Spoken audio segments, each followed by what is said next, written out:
Baik, selamat pagi. Assalamualaikum warahmatullahi wabarakatuh. Berjumpa lagi dengan saya Naibin, dosen Win Said Ali Rahmatullah Tulungagung, peserta PKDP Win 1 2024.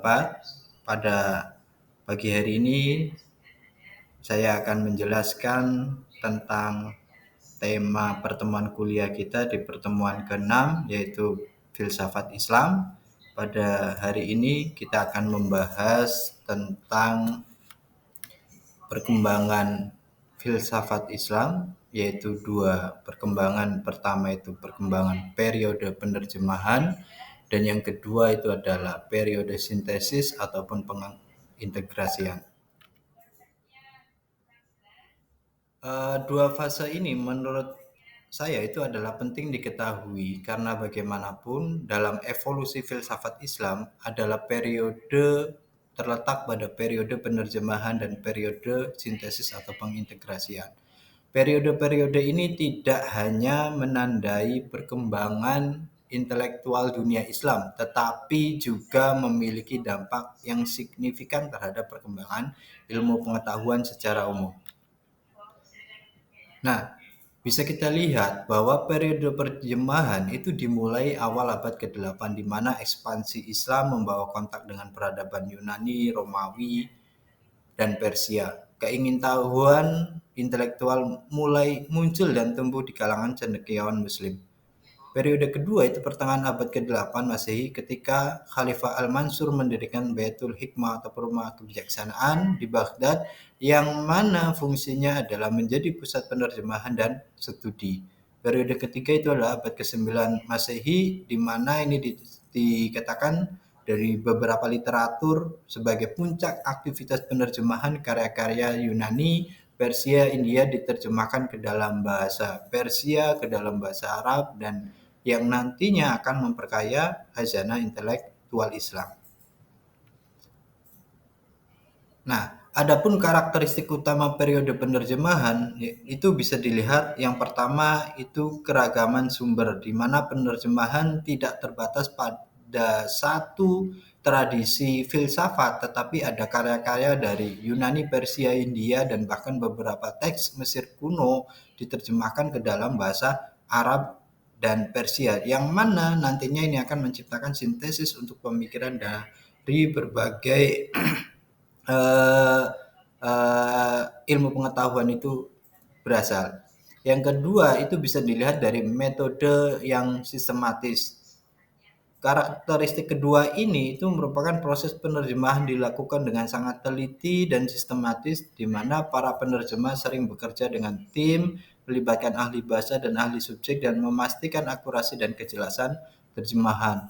Yang ketiga, inovasi linguistik. Penerjemahan memicu pengembangan kosakata filosofis. Dalam bahasa Arab banyak istilah teknis filosofis diciptakan atau diadaptasi memperkaya bahasa Arab, memfasilitasi diskusi filosofis yang lebih mendalam. Yang keempat, patronase kekhalifahan, di mana pada periode ini itu ada dukungan dari para khalifah, terutama dinasti Abbasiyah, yang mana pada kebijakan-kebijakannya itu lebih banyak mengakomodasi perkembangan keilmuan-keilmuan dalam peradaban Arab Islam. Nah, selanjutnya di sini akan dipaparkan beberapa tokoh kunci dalam periode penerjemahan. Ada yang pertama ada Hunain Ibnu Ishaq yang hidup pada masa periode 809 sampai 873 Masehi. Ia seorang penerjemah terkemuka dan dokter Kristen Nestorian. Ia menerjemahkan banyak karya Yunani ke dalam bahasa Syria dan Arab, termasuk karya awal Galen dan Hippocrates.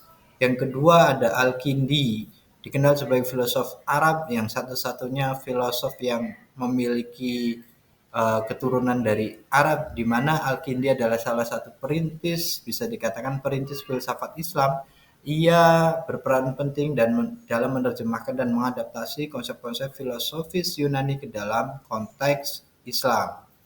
Yang ketiga, Tabit Ibnu Quro, yaitu seorang matematikawan dan astronom Sabian. Ia menerjemahkan banyak karya matematika dan astronomi Yunani dan memberikan kontribusi orisinal dalam bidang-bidang tersebut dan masih banyak tokoh lainnya. Lanjut saja.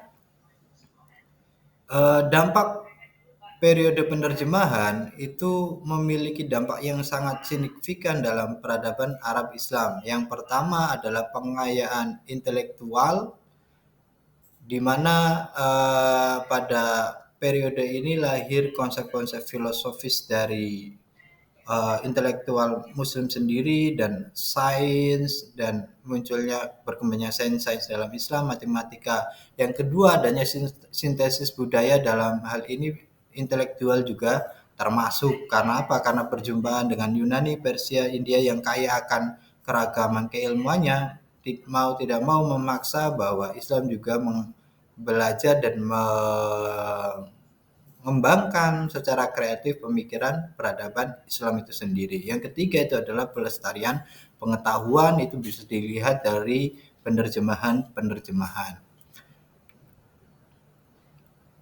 Nah, yang kedua, transisi ke periode pengintegrasian atau sintesis itu bisa dilihat adanya akumulasi pengetahuan, di mana setelah periode intensif penerjemahan, cendekiawan Muslim, filosof Muslim memiliki akses ke korpus besar pengetahuan dari berbagai tradisi. Ini menciptakan fondasi untuk sintesis dan pengembangan yang lebih lanjut. Yang kedua, munculnya tantangan, karena bagaimanapun ketika filsafat berjumpa dengan agama, terutama agama Islam, itu terjadi konflik antara filsafat Yunani dan doktrin Islam yang mulai muncul, di mana mendorong para pemikir Muslim untuk mencari cara mengintegrasikan kedua tradisi tersebut. Yang ketiga, perkembangan metodologi, di mana cendekiawan Muslim mulai mengembangkan metodologi khas untuk menganalisis dan mengintegrasikan ide-ide filosofis dengan pemikiran Islam.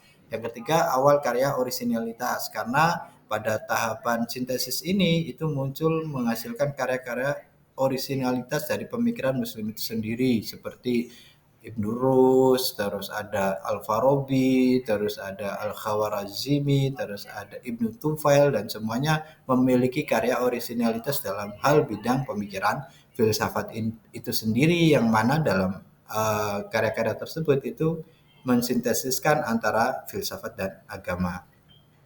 Selanjutnya, karakteristik utama periode pengintegrasian itu ada sintesis filosofis teologis, di mana filsafat sudah berjumpa dengan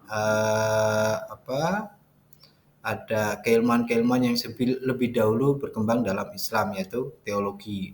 Yang kedua, pengembangan logika, di mana logika mulai dikembangkan, diadaptasi dari pemikirannya Aristoteles, lalu dikembangkan menjadi konsep logika sendiri dalam peradaban Islam. Yang ketiga, inovasi metafisika, di mana pada periode ini juga karena perjumpaan dengan filsafat Yunani yang kaya dengan mistiknya juga, dan Islam juga memiliki mistik, maka ada kesamaan terkait dengan metafisikanya, yang mana nanti akan menghasilkan konsep-konsep metafisika dalam filosofi Islam itu sendiri. Yang keempat itu adalah eksplorasi epistemologi, di mana hubungan antara pengetahuan rasional dan relevansi menjadi fokus utama. Ini menghasilkan teori-teori epistemologi yang kompleks dan berpengaruh dalam tradisi filsafat Islam.